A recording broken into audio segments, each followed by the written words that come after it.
Good afternoon from Yami B TV. Wishing you all well, of course. So first and foremost, we send love, light and prayers to the people and the city of Liverpool as a whole after the sad events that occurred whilst Liverpool was celebrating once again a much-deserved Premiership league title, right?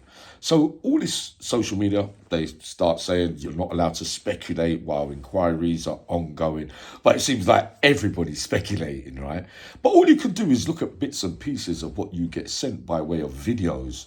And as each hour passes, new information comes to light to throw the cat amongst the pigeons or not throw the cat amongst the pigeons. First things first, what I saw, the first in the car, the man that where the car was getting attacked, he did not look like the 53-year-old. He looked remarkably younger in the car to the man that they had on the floor when that ambulance bit was out and they were all on top of him and all that. He looked 53. The geezer in the car doesn't. What does it mean? I'm not too sure. I'm short-sighted. Right? Second thing is, they're now suggesting a line of inquiry could be that the perpetrator of the car and the vehicle, could have been used the ambulance as a way of getting to where really he should have never had the chance to. At the Leeds parade last week, they had it all boxed off, the police. There was no really way anyone could drive through into anywhere, right? But everything is different for whatever the circumstances are, right? Make of it what you want.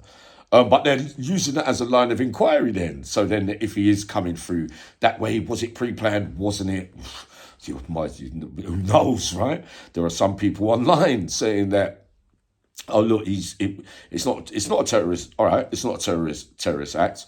The police are saying so. The government is saying so, right? Excuse my laughing, but I'm just laughing at that bit, right? But I think we've heard this somewhere before.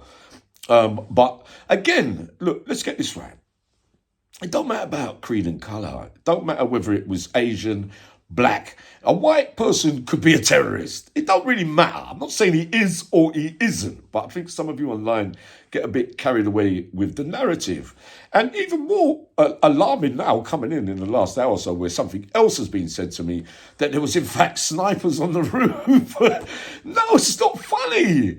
But why snipers? Is it a feature on parades in the past, in history? I've known that snipers are going to be on the roof if a president is coming through into the city and that kind of stuff. But are these pictures real or not? Again, more speculation. Why would they be up there if they was at all? If you get what I mean.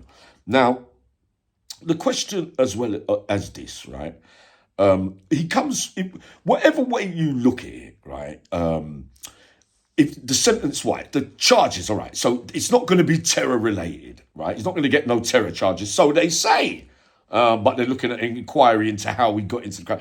Is it that they got to cover themselves? We're not sure. But regarding the charges that are on offer, and I put a few in the thumbnail there for you to see. Reckless driving, dangerous. If there were deaths, right, and thank goodness there isn't, the perpetrators could possibly get a life sentence. Now, it's my old way of thinking, and from what I know about the law, when certain offences are committed in the same day, it's very difficult to get consecutive sentence, as we found out with other previous big incidents that have happened. A lot seems to happen with Liverpool, you know. Sometimes I think they're a little bit cursed, right? Sadly.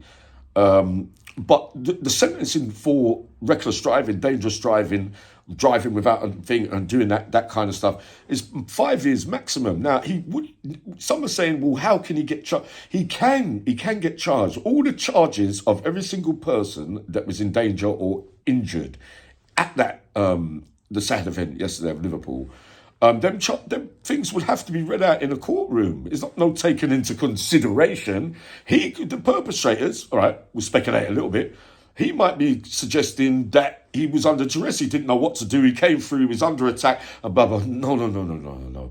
You should have known. There's reports that he might have been on alcohol. It don't really matter. You should have known that you can't really go through a crowd in a car anyway. And at first, I can't see no other cars around trying to get through. So they're talking about the ambulance, but at first sight, but that might be another video. There might be a shot of something else. But I'm just saying, what we've seen or I've seen so far. So by him saying I couldn't do nothing about it, I felt in threat for my life, it could be a defence that he might want to use in a courtroom. But again, we don't know what's going to be said yet, right? All I know, he'd be in real trouble when he gets to prison, believe you me. But that will be for another video. Look, the sentencing thing is too early to talk about now. We have to wait for a list of charges that are going to come out of all this. But I'm very much in the dark, like the rest of you at the moment. But peace and love, and, you know, children and adults alike that were hurt yesterday, and the people traumatized as well from just being there. Sometimes, really and truly, you should get charged for every single person that was there, because whether you got injured or not, you're still going to suffer trauma with what you saw for everything that happened yesterday as well, which can be a life sentence for many as well, right? That's the best I can do on this until more information comes out. But God bless you all in Liverpool. Sending love, light and prayers.